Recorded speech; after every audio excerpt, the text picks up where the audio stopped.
अमेरिकी राष्ट्रपति द्वारा सीज फायर का ऐलान किए जाने के बावजूद इजराइल के कई शहरों में सायरन बज रहे हैं।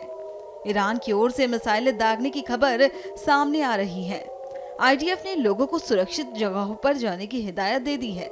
ईरान की तरफ से ये कार्रवाई इजराइल द्वारा उसके सैन्य ठिकानों फोर्दो न्यूक्लियर साइट पर किए गए हवाई हमलों के बाद देखी जा रही है।